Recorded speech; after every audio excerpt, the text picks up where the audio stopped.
Bonjour à toutes et à tous, on est très heureux de vous accueillir dans cette salle Pétrarque qui est une belle salle de la ville de Montpellier. C'est pour passer une après-midi ensemble sur le thème de la mémoire. Vous savez que toute la semaine nous l'avons consacrée à la mémoire et qu'aujourd'hui c'est la journée mondiale de la maladie d'Alzheimer, c'est-à-dire des troubles de mémoire. Donc cet après-midi nous allons nous intéresser à ce que nous savons aujourd'hui de la mémoire biologique, donc la mémoire cérébrale. Et puis nous allons effectivement au fil de l'après-midi discuter sur cette mémoire et voir ce qu'il en est des troubles de mémoire en fin d'après-midi. Donc nous allons commencer d'abord par nous intéresser à la mémoire avec une table ronde avec trois messieurs.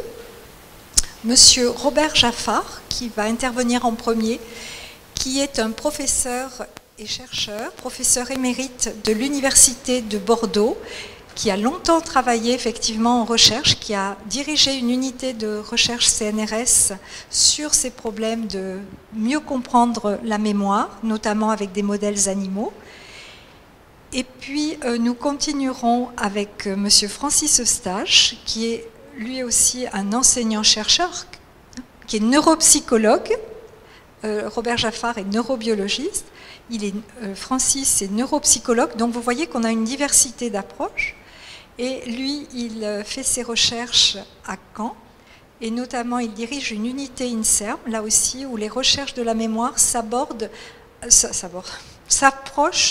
abordées avec l'imagerie cérébrale, qui est une technique très utilisée à l'heure actuelle parce qu'elle donne effectivement énormément d'informations, notamment sur la mémoire humaine, sur comment elle fonctionne de manière physiologique, on pourrait dire normale, et puis lorsqu'il y a effectivement des défauts, et de voir l'activité cérébrale, ce qui est intéressant parce que cette fois-ci, c'est de manière non invasive. On n'a pas besoin d'attendre que les personnes soient décédées pour regarder leur cerveau. Et puis, donc il est directeur d'études à l'école pratique des hautes études, qui est reliée maintenant même à la Sorbonne, c'est PSL souvent, hein, Vous pourrez compléter vos présentations, hein, si je ne le fais pas assez bien. Et puis Michel Vigne, qui est l'Université Montpellier, donc qui est aussi un enseignant-chercheur, qui est aussi dans le domaine des neurosciences, mais qui est plus dans le domaine de l'électrophysiologie. Là aussi, c'est l'activité cérébrale, l'activité des cellules cérébrales, et qui est aussi dans la neuropharmacologie et qui travaille plus dans le domaine de la neuroprotection, du stress oxydant, pour voir comment on peut améliorer la protection des neurones. Donc voilà, nous allons au fur et à mesure essayer de mieux comprendre aujourd'hui ce que l'on sait sur la mémoire, et puis après on pourra effectivement, bien sûr, vous pourrez poser des questions. Donc je vais donner tout de suite la parole à monsieur Robert Jaffard, qui va vous expliquer ce qu'est la mémoire. Mon micro marche, oui. Alors, je suis désolé par avance, parce que je crois que l'écran n'est pas tout à fait assez grand pour supporter les petits caractères de ma présentation. On peut régler ça? Mais de toute façon, je vais tout commenter, donc par conséquent, s'il y a des choses qui vous échappent en visuel, vous ne vous échapperont pas en auditif. Alors on peut commencer par une tentative de définition de la mémoire. Ça marche toujours pas? Mal?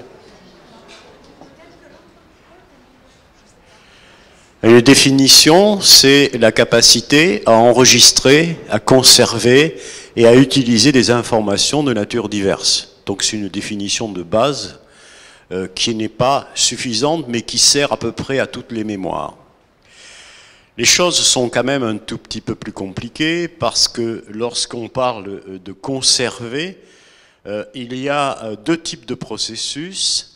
Il y a un processus de fixation de la mémoire après son acquisition et de stabilisation de la mémoire, mais surtout, je suis allé trop vite, un processus de transformation de la mémoire par le cerveau. Ce que vous avez encodé va être transformé et va être rendu plus efficient que ça ne l'était à l'origine.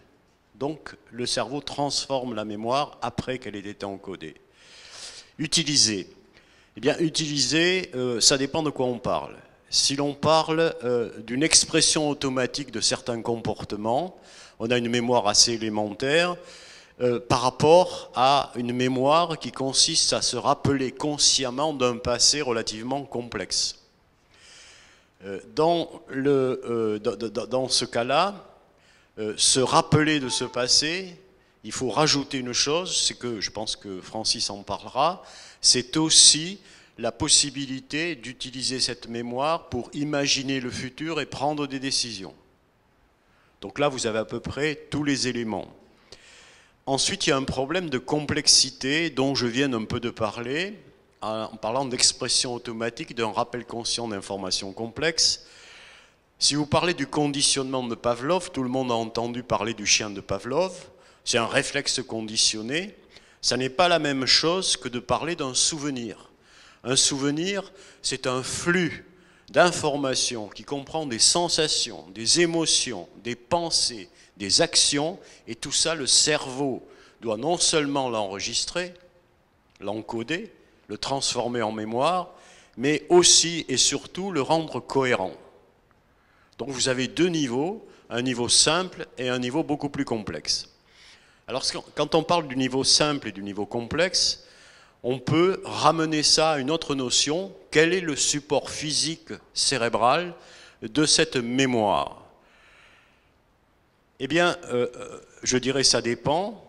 Lorsqu'il s'agit d'un conditionnement simple, on est à peu près d'accord pour dire que le support physique est relativement localisé dans le cerveau. Je pourrais vous répondre, si vous me posez question là-dessus, à quel endroit et comment. Pardon? À quel endroit? Par exemple dans l'amygdale et dans le cervelet, noyau denté interposé. Ensuite, on parle pour des souvenirs d'engrammes ou de traces mnésiques qui sont distribuées à travers les différentes structures cérébrales, je dirais presque quasiment tout le cerveau lorsque la mémoire est très complexe. Mais le problème de cette distribution, c'est qu'il faut que le cerveau intègre tout ça, en fasse quelque chose d'unifié.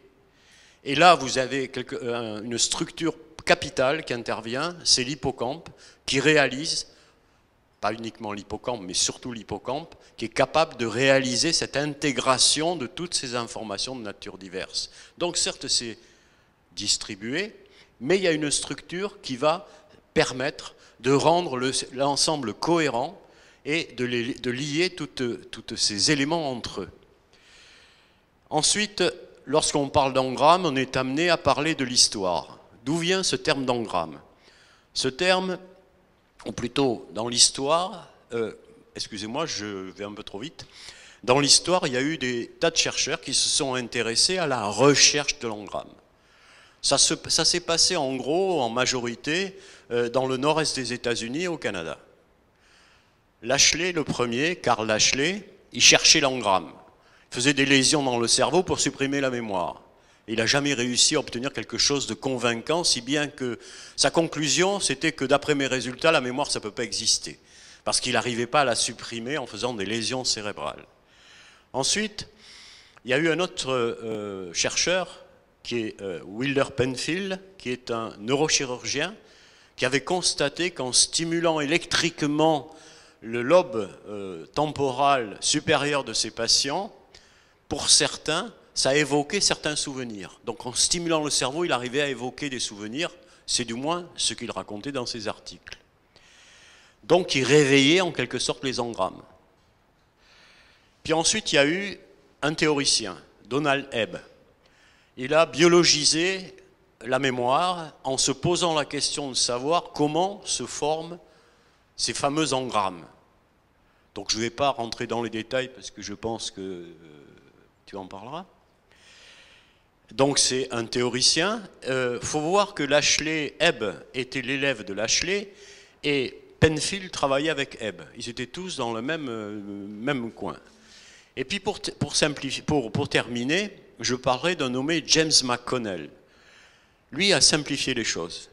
Il a dit la mémoire, c'est pas tout ce que vous me racontez, des réseaux, etc., etc. La mémoire, c'est l'ARN, acide ribonucléique.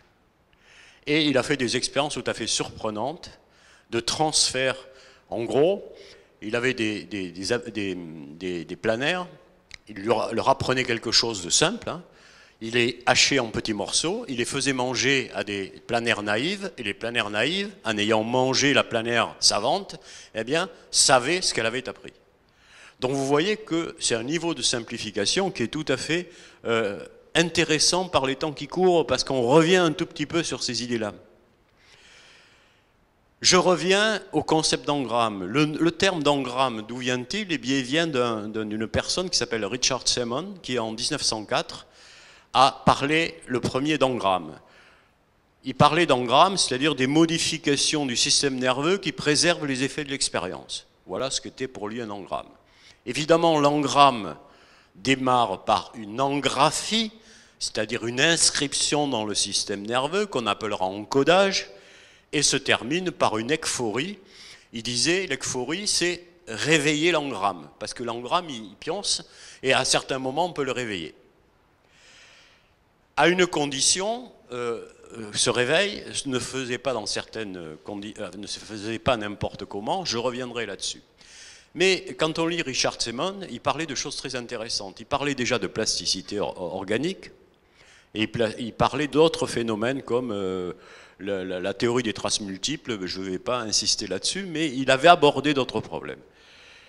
Actuellement, qu'est-ce qui reste de cette notion lorsqu'on l'aborde à la lumière des théories de Semon? La première, c'est la spécificité de l'encodage, dont pourra vous parler Francis. Ça veut dire qu'en fait, on ne réveille un engramme que si les conditions de son réveil, ou les conditions ou l'état du système, est comparable à celui qu'il avait lors de l'encodage. Il faut qu'il y ait une similitude. Et là, vous pouvez. Ça va par exemple pour un état affectif. Hein. Si vous êtes joyeux puis que vous essayez de récupérer quelque chose dont vous êtes triste, et inversement. Mais c'est plus précis que ça pour certains stimuli particuliers. Donc spécificité de l'encodage. Et puis les gens qui font de l'IRM nous ont montré qu'on était capable, dès l'encodage, dès l'engraphie, de prédire la qualité et la durée de la mémoire. On regarde ce qui se passe dans le système nerveux et on dira cette mémoire sera retenue, ou bien elle sera oubliée, ou même il y a même des nuances, elle sera retenue sous forme de souvenir ou sous forme de sentiment de familiarité. Que fait l'ekphorie? Eh bien, c'est pas surprenant, elle récapitule l'engraphie. Ça veut dire que pour que ça fonctionne bien, il faut que l'activité cérébrale lors de l'encodage soit la même, ou lors du rappel, soit la même que lors de l'encodage. Et à ce moment-là, lorsqu'il y a une cohérence entre les deux, on se rend compte que la mémoire est excellente. Il y a une chose dont je n'ai pas parlé, c'est qu'entre le moment où vous encodez et le moment où vous rappelez, il y a d'autres phénomènes qui se produisent, et je viens à ça, c'est la durabilité de la mémoire. La durabilité de la mémoire repose sur une autre notion qui est la notion de consolidation, au pluriel. Consolidation qui fait qu'une mémoire qui au départ est labile, elle est temporaire, elle est active dans votre cerveau, mais elle a besoin, pour devenir stable et durable, et à la limite s'endormir, vous direz Richard Semon, d'être consolidée. Alors les choses se sont compliquées parce que dans cette consolidation, il y a une consolidation assez rapide, qu'on appelle cellulaire et synaptique, c'est-à-dire la machinerie moléculaire du cerveau va être mise en branle, il va y avoir expression de certains gènes et ainsi de suite, modification synaptique et ainsi de suite. Mais ça, c'est pas mon domaine. Et une consolidation lente, qui est plus mon domaine parce que j'ai travaillé là-dessus, c'est le fait qu'en plus de ça, le cerveau se réorganise. Ça veut dire que les traces amnésiques ne restent pas les mêmes du début jusqu'à la fin. Et il y a en particulier ce qu'on appelle une corticalisation. Les traces amnésiques qui au départ, par exemple, reposent en partie sur l'hippocampe, elles finissent par devenir indépendantes et elles s'envolent, si je puis dire, vers le cortex. Ça, c'est la consolidation lente, avec réorganisation. Et on sait depuis peu que cette consolidation lente a une vitesse variable. Par exemple, si votre cerveau fabrique de nouveaux neurones, la vitesse va s'accélérer. Si vous apprenez quelque chose, il va falloir sortir cette mémoire de l'hippocampe pour pas que ça gêne l'ancienne mémoire, et ainsi de suite. Et dans cette consolidation, il y a deux aspects qu'il faut bien connaître. C'est l'aspect quantitatif. J'ai parlé de stabilisation, de force de la mémoire. Ça veut dire que cette mémoire consolidée va par exemple résister aux interférences d'autres informations. Mais il y a un aspect très très important que j'ai abordé lorsque j'ai parlé de transformation, c'est l'aspect qualitatif, parce qu'il y a, notre cerveau effectue un triage de ce qu'il faut retenir par rapport à ce qui est moins important, essentiellement pendant le sommeil, mais pas uniquement, et puis il transforme la mémoire, comme je le disais au début, je ne vais pas rentrer dans les détails, pour la rendre plus efficiente. Pourquoi? Parce que si vous vous endormez avec un problème, ben, votre cerveau va résoudre le problème et le lendemain au réveil, vous aurez la solution. En gros, c'est un peu caricatural, mais c'est ça. Alors, quelles sont les découvertes des années 2000? Vous m'arrêtez quand vous voulez. Quelles sont les découvertes des années 2000, si on focalise sur les années 2000, ou, disons, des reprises d'expériences anciennes? La première qui me paraît importante, c'est ce qu'on appelle une réactivation spontanée, en anglais un replay. Ça veut dire qu'on a constaté que sur un sujet immobile, qui ne fait pas autre chose que rester immobile, ou quelqu'un qui dort, le cerveau rejoue tout ce qui s'est passé pendant l'encodage, une sorte de révision. Et ça se voit très très bien au niveau des activités cellulaires. Vous avez certaines activités cellulaires pendant l'encodage, l'animal s'endort et ça recommence. Donc ce phénomène-là est absolument capital. Donc ça répond à deux choses. Premièrement, recycler l'information, c'est la permettre de persévérer. Cette hypothèse consolidation-persévération date de 1900, vous voyez, donc on rejoint des choses très très différentes. Et puis, cette consolidation, elle est active au sens où j'ai dit qu'il y avait un aspect qualitatif. Le deuxième focus des années 2000, c'est la reconsolidation. C'est-à-dire qu'on pensait que vous apprenez, vous consolidez, vous avez une trace amnésique terminée. Or, on s'est rendu compte qu'il suffit, il y a des cycles, il suffit que la mémoire inactive qui dort soit activée pour qu'elle redevienne malléable et qu'elle puisse être modifiée par un processus de deuxième consolidation, et ainsi de suite. Donc toute mémoire est sans arrêt transformée par des phénomènes, dès qu'elle est réactivée, elle est transformée. Et la conséquence de ça, c'est que ça vous permet de mettre à jour les informations dans votre cerveau. Chaque fois que vous réactivez une mémoire et que vous avez de nouvelles informations, elles vont venir s'insérer dans les mémoires qui préexistent. Ça permet aussi de renforcer la mémoire. S'il n'y a rien à insérer, eh bien au moins ça permettra de la recycler. Et puis ça peut conduire à l'oubli. Il y a des thérapeutiques qui sont utilisées pour supprimer une mémoire en la réactivant et en administrant certaines substances, par exemple. Vous me direz, hein? D'accord. Ok. Oui, oui, tout à fait. Bon, voilà. Merci, merci beaucoup Robert. Bonjour à toutes et à tous. Donc, ce qui est difficile en fait dans cette première table ronde qui vise à planter un peu le décor avant de parler d'autres mécanismes, hein, l'épigénétique et puis après les troubles de mémoire, parce que c'est la journée. Ce qui est difficile quand on parle de la mémoire, c'est premièrement que ça concerne des disciplines scientifiques différentes. Et donc on se connaît, il faut qu'on s'accorde, et toutes ces approches sont importantes. Il n'y en a pas une qui est meilleure que l'autre, mais on a besoin de toutes ces approches. On a besoin de la neurobiologie, on a besoin de la psychologie, on a besoin aussi des sciences humaines. Je vais parler un petit peu de tout ça pour comprendre comment se fabrique la mémoire et comment on a accès à nos connaissances ou à nos souvenirs par la suite. Donc il y a ça qu'il faut intégrer, ce qui n'est pas forcément facile. Puis après, il y a beaucoup de termes. Donc Robert Jaffard en a précisé un certain nombre. L'encodage, vous voyez, quand on enregistre, après le stockage, la récupération, Et puis en fait, derrière tous ces termes, il y a beaucoup de mécanismes, alors ça fait beaucoup d'informations. Donc on va essayer de simplifier un petit peu. Donc moi je suis neuropsychologue, enfin j'ai été présenté comme ça, je suis neuropsychologue, c'est-à-dire que je m'intéresse au comportement, donc et pour la mémoire, comment la mémoire s'exprime, comment on enregistre, comment on oublie aussi. Et puis, je m'intéresse aussi au fonctionnement de systèmes cérébraux chez l'homme, avec l'imagerie cérébrale. Alors, j'ai fait cette première diapo qui est un petit peu historique, pour que vous compreniez un petit peu aujourd'hui comment on essaie d'étudier la mémoire. Et donc, ma diapo elle s'appelle « Le long chemin d'une recherche intégrant mémoires individuelles et mémoires collectives ».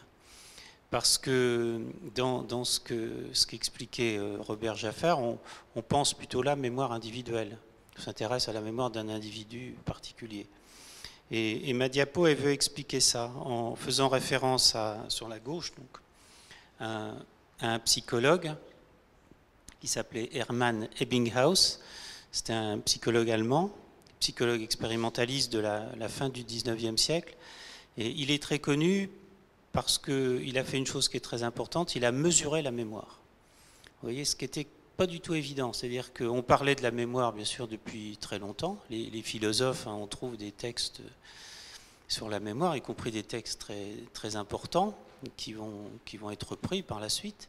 Mais lui, il mesure la mémoire. Alors, et il a cette réflexion en disant que pour mesurer la mémoire, il a conscience que la mémoire, c'est extrêmement complexe. Je pense qu'on est tous d'accord là-dessus, c'est que la mémoire, c'est compliqué.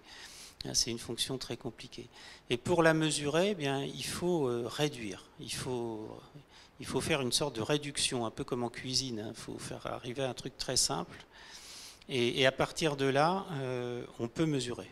Alors, il va réduire et il va utiliser un matériel très simple. Ce sont des syllabes sans signification. Vous voyez, apprendre des syllabes sans signification. Vous voyez, on est loin de la mémoire, de nos souvenirs, tout ça. C'est vraiment quelque chose d'extrêmement simple. Et puis, donc, les syllabes sans signification, il y a un autre élément aussi, c'est qu'elles n'ont pas d'émotion. Vous voyez, Robert Jaffar insistait sur le rôle de l'émotion. Là, bon, apprendre des syllabes sans signification, il n'y a pas vraiment d'émotion. Et il a appris sur lui-même en plus. C'est-à-dire qu'il était son propre sujet d'expérience, donc il n'y avait pas de variabilité interindividuelle.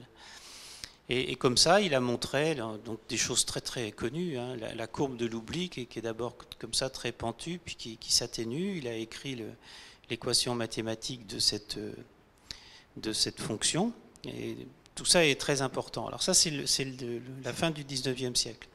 Et puis ce que veut montrer mon schéma après, vous voyez, il y a toute la notion d'interaction sociale, ce qu'on va appeler aujourd'hui la cognition sociale, ben c'est qu'en fait, la mémoire, c'est plus complexe que ça.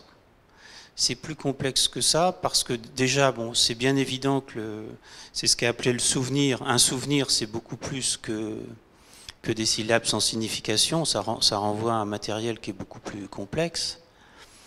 Ça évolue dans le temps, hein, aussi. Alors ça, la courbe de l'oubli, il y avait déjà cette notion-là, mais le souvenir, il va se transformer. Donc par certains mécanismes dont Robert a parlé, hein, de consolidation, reconsolidation, etc. Donc on va essayer de comprendre tous ces mécanismes-là. Et puis, il y a une notion nouvelle, c'est que ce souvenir, il ne se construit pas forcément chez un individu isolé. C'est ce qu'on est en train de faire tout de suite. Il se construit en interaction avec les autres.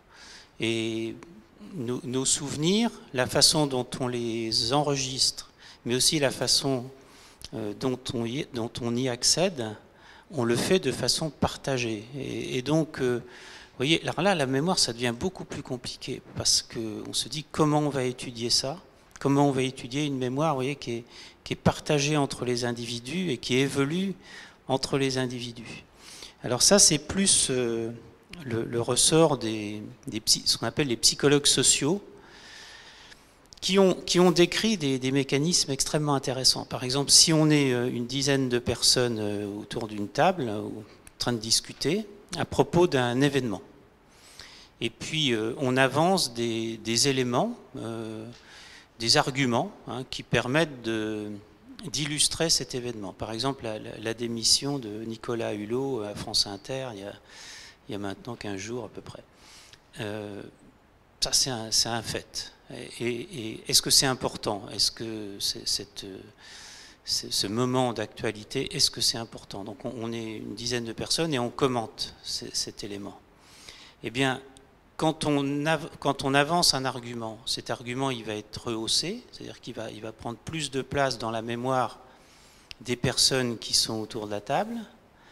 Et puis, ce qui est très important aussi, c'est que des éléments qui seraient pourtant pertinents, mais qui ne sont pas avancés, vous voyez, qui ne sont pas mis sur la table, eh bien, ils vont être dégradés. Vous voyez, si les éléments ne sont pas convoqués en même temps que les autres, ils sont dégradés. Et on comprend de mieux en mieux comment évoluent comme ça les souvenirs. Donc vous voyez, les souvenirs, ils évoluent dans notre tête, en quelque sorte, mais ils évoluent aussi dans les relations qu'on a avec les autres.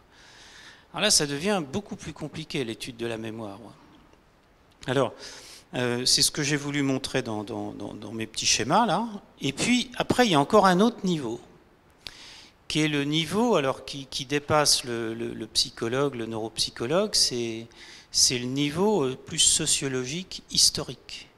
Peut-être certains d'entre vous ont participé à certaines conférences qui ont eu lieu ici, là, pendant la semaine de la mémoire. Par exemple, la conférence avec Boris Cyrulnik, qui était à ma droite, pas très loin d'ici, là, dans la grande salle. Comment il s'appelle cette salle? La salle Rabelais, j'ai oublié la salle.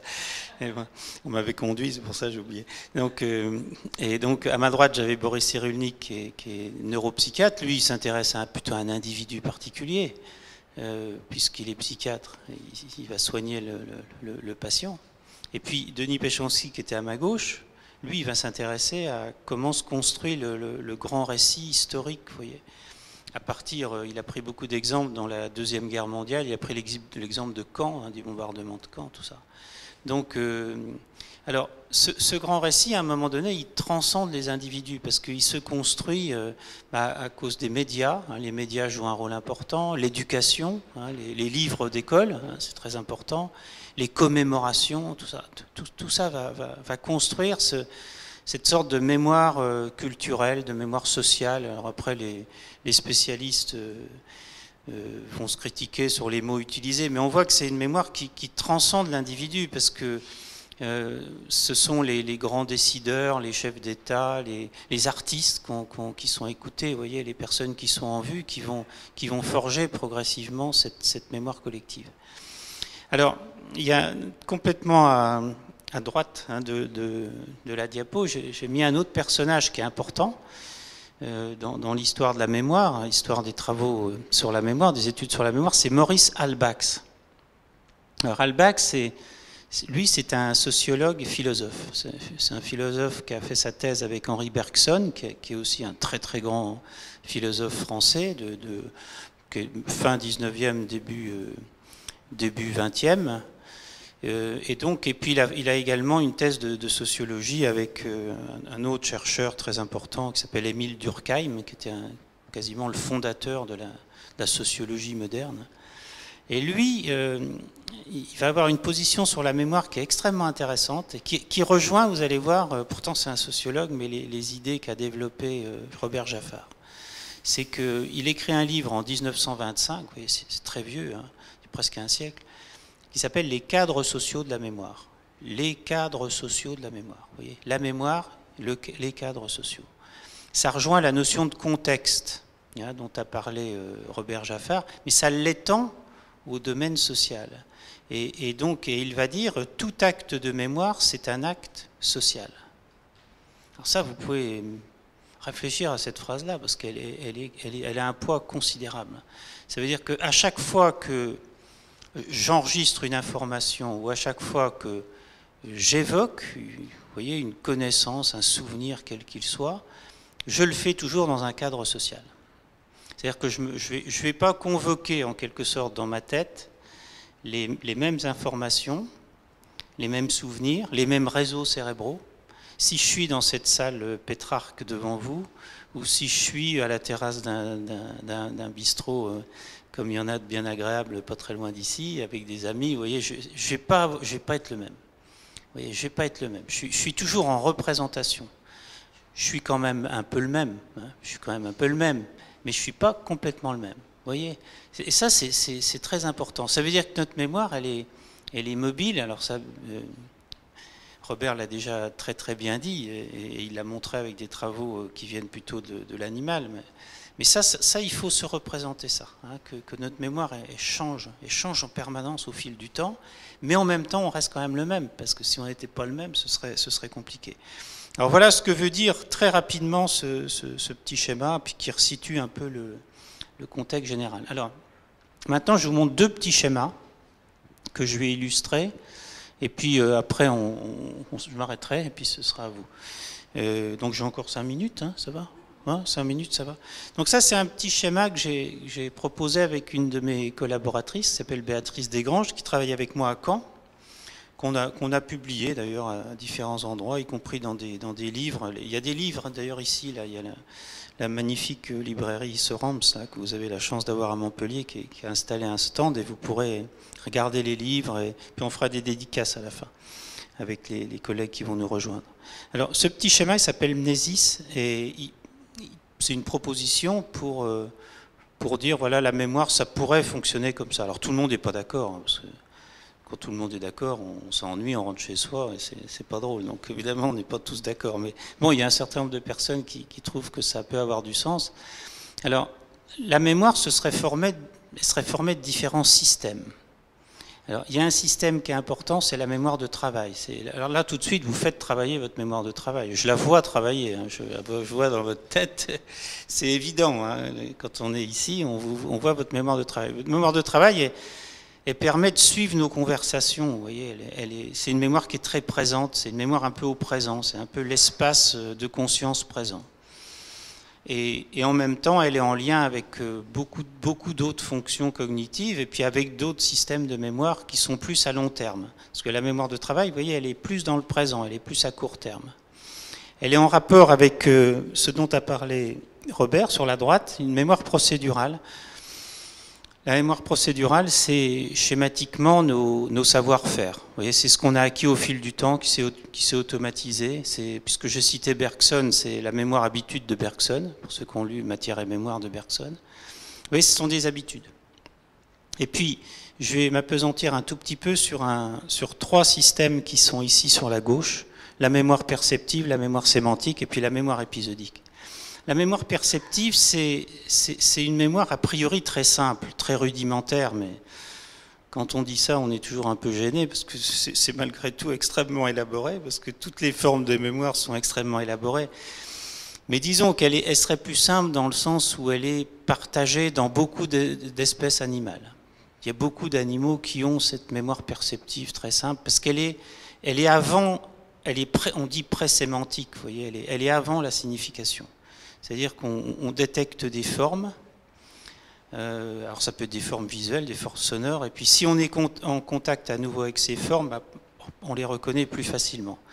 Et en fait, ça nous aide beaucoup pour nous orienter, par exemple. Vous voyez, on n'est pas toujours obligé, quand on est dans une ville que l'on connaît, par exemple, on n'est pas toujours obligé de se poser des questions sur où on est et tout ça.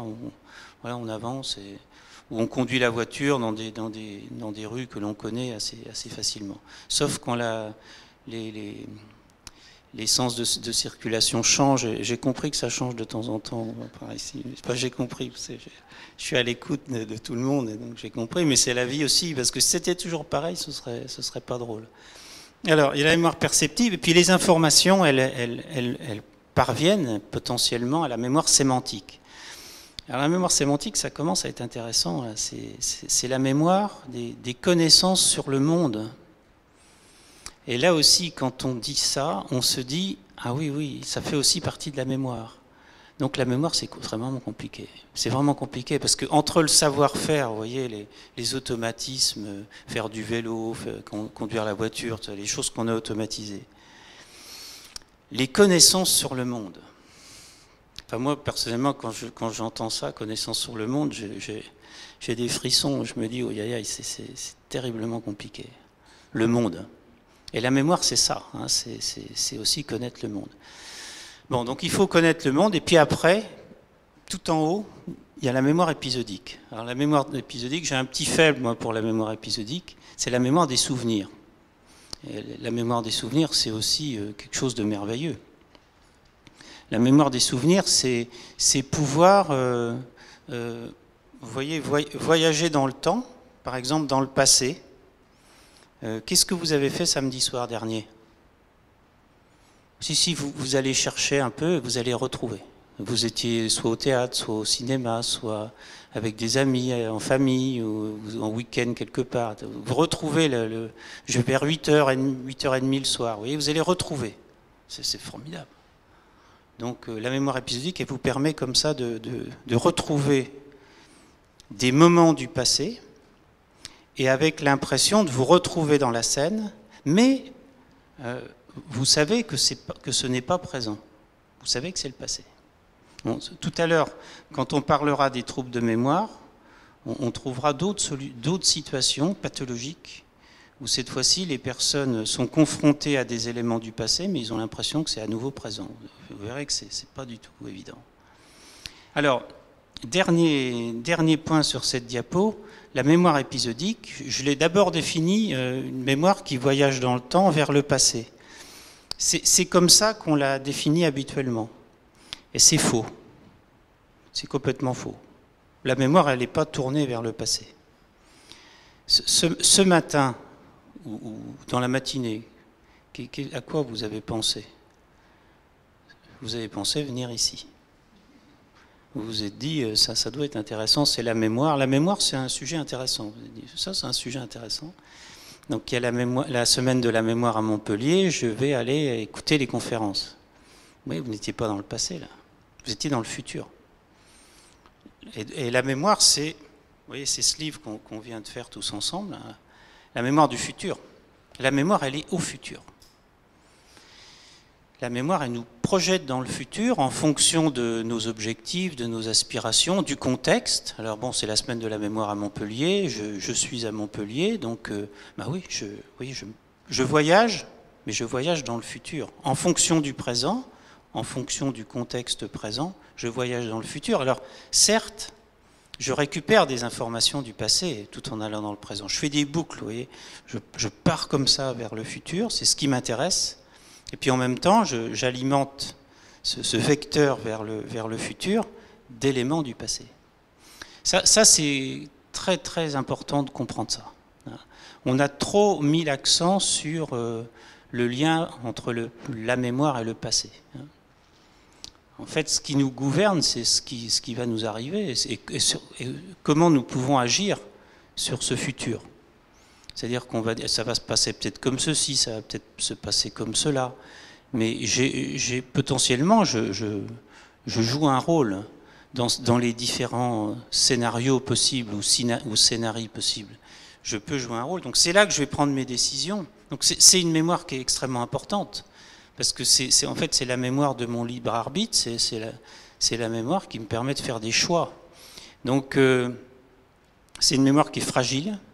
C'est une mémoire qui est un peu malmenée aujourd'hui dans le monde d'aujourd'hui. C'était la conférence hier après-midi avec Jean-Gabriel Ganassia et Bernard Stiegler sur les liens avec le numérique. Ils sont aussi auteurs de ce livre. C'est une dimension qui est très très importante. Peut-être qu'on aura le temps d'y revenir un petit peu. Donc voilà, pour cette mémoire épisodique. Et puis tout ça, évidemment, c'est pas rangé dans des cases dans notre cerveau. Ce sont des réseaux qui se coactivent, qui dialoguent les uns avec les autres. Puis il y en a d'autres, hein, il y a d'autres réseaux. Mais c'est comme ça qu'il faut comprendre la mémoire. C'est une mémoire qui est mobile. Ouais. Voilà. Et je m'arrête tout de suite. Juste cette diapo-là, mais celle-là, je vous la montre en 1 minute. C'est juste que aujourd'hui, comment on essaie de comprendre la mémoire? On essaie de comprendre la mémoire de l'individu. Vous voyez, il est tout seul devant sa tasse de café, sur une terrasse, pas très loin des Trois Grâces. Là, j'ai repéré quelques terrasses plutôt sympathiques ce soir. Voilà. Donc il est devant sa tasse de café, mais sa mémoire individuelle elle vient de cet après-midi. Vous voyez, les discussions qu'on va avoir, elle vient des échanges avec mes collègues. Et puis, elle s'inscrit également dans un cadre beaucoup plus large. Aujourd'hui, la culture d'aujourd'hui, l'individu, il n'a pas, évidemment pas la même mémoire individuelle, même s'il a le même cerveau qui a 100 ans, qui a 300 ans. Donc c'est ça qu'il faut comprendre de ce petit schéma. Voilà, je vous remercie beaucoup, et puis on continue. Donc.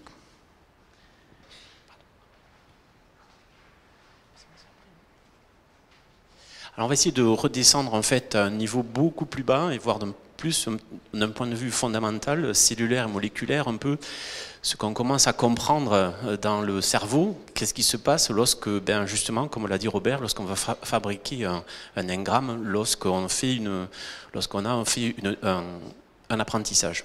Alors il a parlé de quelqu'un qui était Donald Hebb, qui était donc un neuropsychologue, je crois, qui a émis une hypothèse sans faire aucune expérience de physiologie, qui a dit la chose suivante, que lorsqu'on fait un apprentissage, en fait, les neurones de l'engramme vont devenir plus sensibles. En fait, on va renforcer les connexions dans les neurones, on va renforcer ce qu'on appelle les synapses, à savoir la communication entre ces neurones. Et alors, ce qui est assez extraordinaire, c'est que sa théorie s'est vérifiée de manière assez élégante plusieurs années après. C'est-à-dire qu'on s'est aperçu qu'en fait, quand on stimule des neurones d'un animal, par exemple, on se rend compte que la neurotransmission est capable d'être changée de manière assez durable dans un circuit de neurones. Vous savez que les neurones communiquent entre eux par des synapses et qu'entre eux, il y a des neurotransmetteurs. Et ces neurotransmetteurs sont des petites substances chimiques qui vont permettre aux neurones de s'exciter ou, au contraire, de s'inhiber. On s'est rendu compte en particulier que si on stimulait de certaines manières des neurones d'une région assez importante pour la mémoire, qui est l'hippocampe, on pouvait augmenter de manière très durable la neurotransmission entre ces neurones. Alors c'est un phénomène qui est connu depuis maintenant les années 70, qui est le phénomène de LTP, potentialisation à long terme. On s'est aperçu aussi que d'autres stimulations faisaient l'inverse, c'est-à-dire faisaient au contraire des diminutions de cette neurotransmission. C'est-à-dire qu'en fait, on se rend compte que les neurones sont très sensibles en fait aux stimulations qu'ils vont recevoir. Soit ils sont capables d'augmenter la neurotransmission entre eux, ou au contraire de l'inhiber. Alors, ça c'est quelque chose qui a été démontré dans les années 70, et pour faire un peu l'historique, ensuite il a été montré que ça venait de modifications assez intéressantes au niveau des synapses, c'est-à-dire que les neurones sont capables d'augmenter ou de diminuer leur neurotransmission par des adaptations biochimiques. On va changer la biochimie des neurones, on va aussi changer leur structure, c'est-à-dire qu'ils sont capables d'avoir des contacts entre eux qui sont plus efficaces. C'est des choses qui peuvent se voir morphologiquement, c'est-à-dire que les neurones peuvent aussi pousser, avoir plus de prolongements qui font que leurs communications seront plus efficaces. Alors, ça c'est des choses qui sont connues maintenant depuis plusieurs années, et le problème c'est ces phénomènes de plasticité, comment on peut les corréler avec un comportement. Est-ce que c'est pas parce qu'un neurone est plastique que forcément cette plasticité va être le substrat d'un apprentissage? Alors, au cours de l'histoire de la neurobiologie, les chercheurs ont justement essayé d'avoir des modèles animaux assez simples, entre guillemets, avec peu de neurones, justement pour faire une corrélation intéressante entre une activité, si vous voulez, électrique et un comportement. C'est pour ça que pendant plusieurs années, beaucoup de travaux ont été faits sur un mollusque marin qui s'appelle l'aplysie. Et cette aplysie, on peut lui faire apprendre des choses ultra simples. On en a parlé un petit peu, Francis, d'un phénomène d'habituation.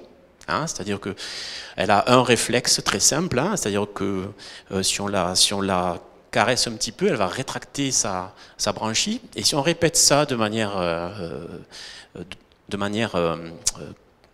répétée, voilà. Si on la stimule doucement de manière répétée, eh bien, on se rend compte que l'aplysie va perdre en fait ce réflexe. Au contraire, si vous faites une stimulation douloureuse et avec une stimulation douce, eh bien, elle va être sensibilisée, c'est-à-dire qu'elle aura un réflexe qui sera exacerbé. Et de manière intéressante, quand on regarde plus précisément les neurones qui lui permettent de faire ce réflexe dans ces deux conditions, d'habituation et ou d'hypersensibilisation, on se rend compte que bien la neurotransmission a complètement évolué dans ce système. C'est-à-dire que dans le cas de l'habituation, on a beaucoup moins de neurotransmission. Par contre, dans le cas de la sensibilisation, on aura au contraire une forte augmentation des contacts synaptiques entre les neurones. Alors on se rend compte que, alors ça c'est à un niveau très simple, hein, chez la plésie, on se rend compte que chez les rongeurs c'est un peu la même chose. Quand vous leur faites apprendre une tâche relativement simple, en conditionnement de peur ou ce genre de choses, eh bien dans l'hippocampe on a une augmentation de la neurotransmission en particulier. Donc ça veut dire que cette plasticité est bien à la base enfin, c'est un support, si vous voulez, neurophysiologique de la mémoire. Cette plasticité, on va la retrouver chez énormément d'espèces, comme l'a dit Francis aussi. Beaucoup d'espèces animales qui font de la mémoire vont avoir cette plasticité. De manière intéressante, les modifications synaptiques qu'on va avoir dans ces modèles animaux sont relativement bien conservées. Alors, par exemple, c'est des choses qu'on va voir chez les insectes, hein, chez les abeilles, chez les drosophiles, hein, qui sont très étudiés. On a des modifications synaptiques quand on leur fait faire un apprentissage. De même chez les oiseaux, lorsqu'ils vont apprendre le chant, eh bien, il y a aussi des modifications synaptiques assez importantes. Et ce qui est intéressant, c'est que même si les modalités ne sont pas les mêmes, en fait, on va retrouver, si on regarde les mécanismes moléculaires, on va retrouver quelque chose qui est très conservé. Quelque chose qui est très conservé aussi, c'est un petit peu ce dont a parlé Robert, c'est la notion de court terme, long terme.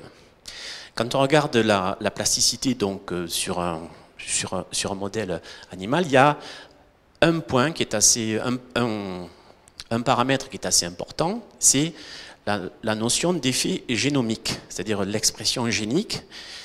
C'est-à-dire que pour qu'une mémoire ou qu'une plasticité soit consolidée dans le temps, les neurones vont avoir besoin de fabriquer de nouveaux éléments, de nouvelles protéines.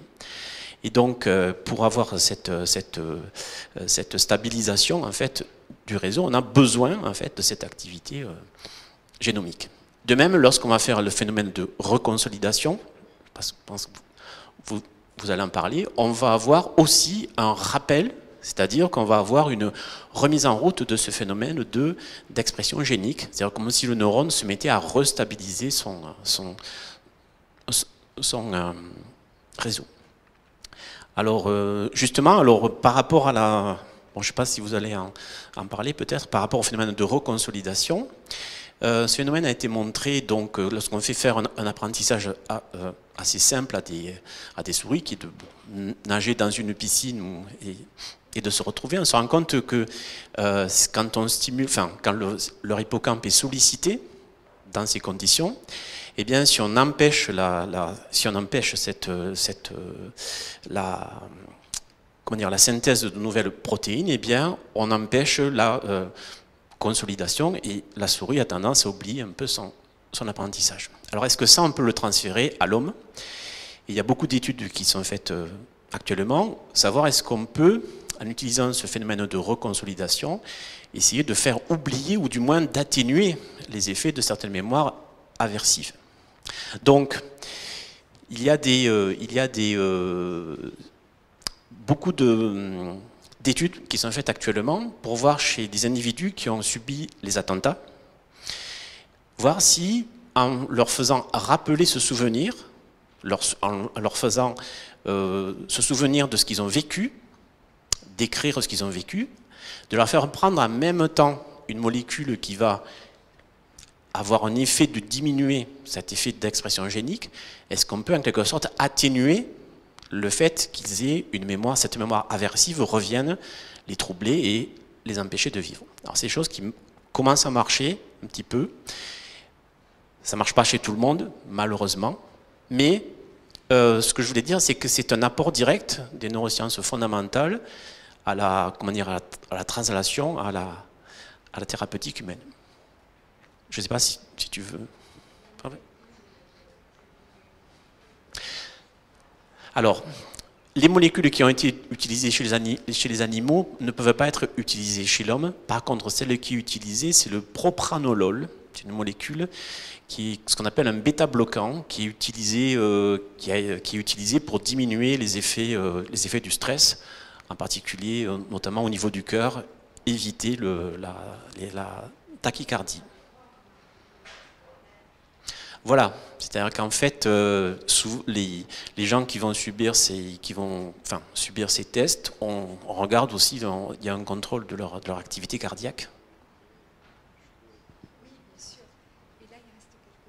Oui, effectivement, il y a le propranolol qui est utilisé, qui a été utilisé beaucoup à Toulouse avec une équipe qui travaille au Canada après l'accident AZF et qui a donné des résultats tout à fait satisfaisants. Donc c'est la restitution qui rend la mémoire malléable et on profite de cette occasion pour injecter du propranolol qui va bloquer la reconsolidation de cette mémoire et donc atténuer, pas supprimer, mais atténuer.